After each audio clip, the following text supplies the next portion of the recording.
கிறிஸ்துவுக்குள் மிகவும் அன்பான தேவ ஜனமே, ஆண்டவராக இயேசு கிறிஸ்துவின் இன்ப இனிய நாமத்தில் இயேசுவே என்னோடு பேசுமே என்கிற இந்த தினதியான நிகழ்ச்சியின் மூலமாக உங்கள் வீடுகளுக்கு வந்து உங்கள் ஒவ்வொருவரையும் சந்திப்பதில் என் ஆண்டவருக்கு நான் மிகவும் சந்தோஷமா இருக்கிறேன்.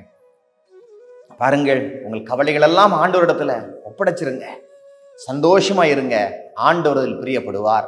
நம் ஆண்டவரோட நல்ல வசனத்தை பார்ப்போம். பாருங்கள், சங்கீதம் 147:6.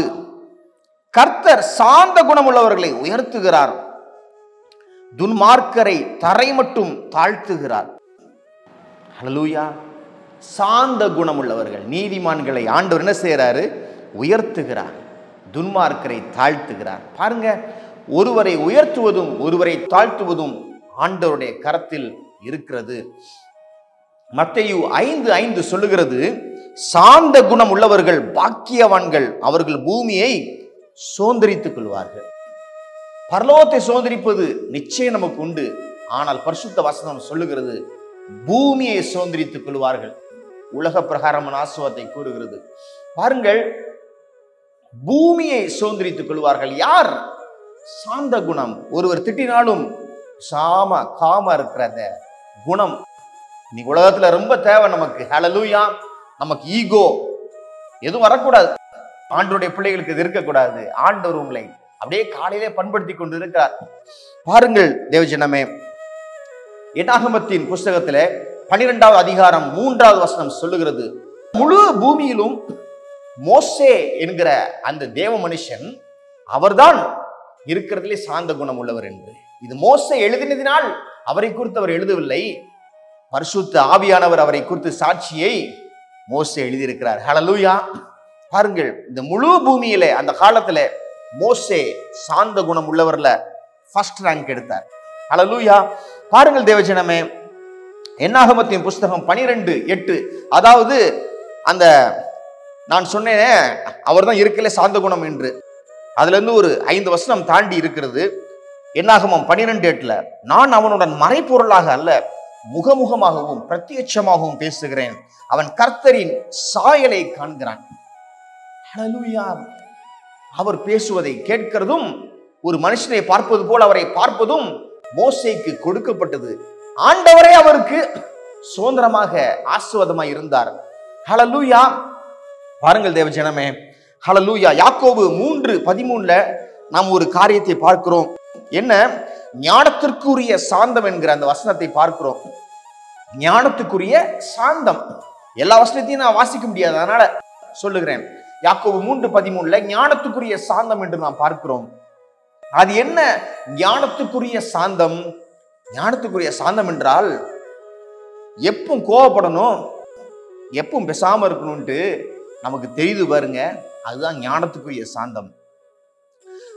தாவீது ராஜாவுடைய வாழ்க்கையில் எடுத்துக்கொண்டால் 2 சாமுவேல் 2:14-15 வாசிக்கிறேன். தாவீது அவனை நோக்கி, கர்த்தர் அபிஷேகம் பண்ணினவரை கொன்று போடும்படி நீ உன் கையை நீட்ட பயப்படாமல் போனது என்ன என்று சொல்லி வாலிபரில் ஒருவனை கூப்பிட்டு நீ கிட்ட போய் அவன் மேல் விழுந்து அவனை வெட்டு என்றான்.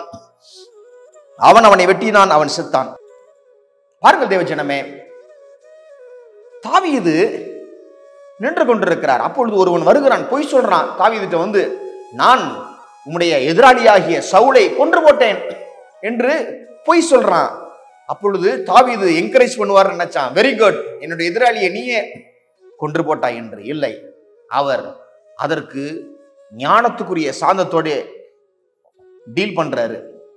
ஒரு வாலிபனின் ஒருவனை கூப்பிட்டு அவனை போய் வெட்டுன்னு சொல்றாரு. இந்த காலத்துல நம்ம யாரையும் வெட்டக்கூடாது, அது பழைய ஏற்பாட்டுக்கு புதிய ஏற்பாடு. பாருங்கள் தேவஜனமே, டீலிங் வித் சிச்சுவேஷன்ஸ், அதாவது நம்மளுக்கு நற்செய்தி மாதிரி ஒருவன் வந்து கூறும் பொழுது அது ஆண்டவர் பார்வையில் எப்படி இருக்குதுன்னு பார்ப்பதுதான் ஞானத்துக்குரிய சாந்தம் என்று பரிசுத்த ஆவியானவர் பேசிக் கொண்டிருக்கிறார். 2 சாமுவேல் 16:7-10-12 வாசித்தால் தெரியும். சீமையை அவனை தூஷித்து, இரத்த பிரியனே, பேலியானை மனுஷனை தொலைந்து போ என்று தாவீது ராஜாவை நல்லா திட்டுறான். அப்பொழுது 10வது வசனத்துல, அதற்கு ராஜா, செருயாவின் குமாரரே, எனக்கும் உங்களுக்கும் என்ன? அவன் என்னை தூஷிக்கட்டும், தாவீதை தூஷிக்க வேண்டும் என்று கர்த்தர் அவனுக்கு சொன்னார். ஆகையால் ஏன் இப்படி செய்கிறாய் என்று கேட்கத்தக்கவன் யார் என்றான். 12வது வசனம், ஒருவேளை கர்த்தர் என் சிறுமையை பார்த்து இந்த நாளில் அவன் நிந்தித்த நிந்தனைக்கு பதிலாக எனக்கு நன்மையை சரி கட்டுவார் என்றான். அப்பொழுது தாவீது சொல்றார், என்னை திட்டுறானா, அதுக்கு நான் கோபப்பட மாட்டேன். சவுலை ஒருத்தன் கொண்டு போட்டேன்ட்டு பொய் சொல்லும் பொழுது அவருக்கு கோபம் வந்தது. ஆனால் அவரை சீமை என்கிற ஒரு மனுஷன் திட்டிக் கொண்டிருக்கிறான். தாவீது அவருடைய மகனுக்கு பயந்து ஓடுறாரு. அப்பொழுது சீமை திட்டுறாரு, இரத்த பிரியனே உனக்கு நல்லா வேணும் அப்படின்னு சொல்றாரு.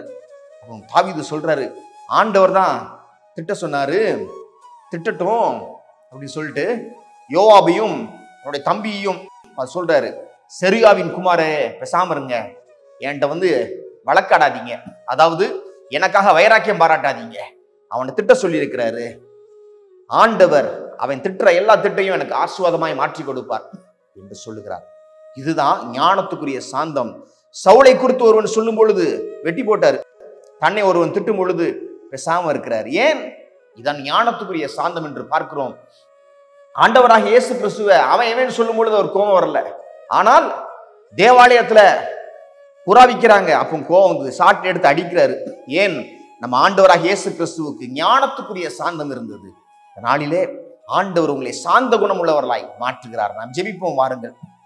ஆண்டவரே, உங்களுடைய வசனத்தை கூறியிருக்கிறேன் அப்பா. அந்த நாளிலே உங்க வேலை பார்க்கிற ஸ்தலங்களிலே, வீடுகளிலே சாந்த குணத்தை கீப் பண்ண அனுகிரகம் செய்யும். யாராவது தங்க பேசணும்னு கோபப்படாமல் பொறுமையோடு இருக்க அனுகிரகம் செய்யுங்கப்பா. உடைய கரம் கூட இருக்கட்டும், பெரிய காரியங்களை செய்யும். ஞானத்துக்குரிய சாந்தத்தை கொடும் என்று சொல்லி நான் ஜெபிக்கிறேன். Thank you Jesus.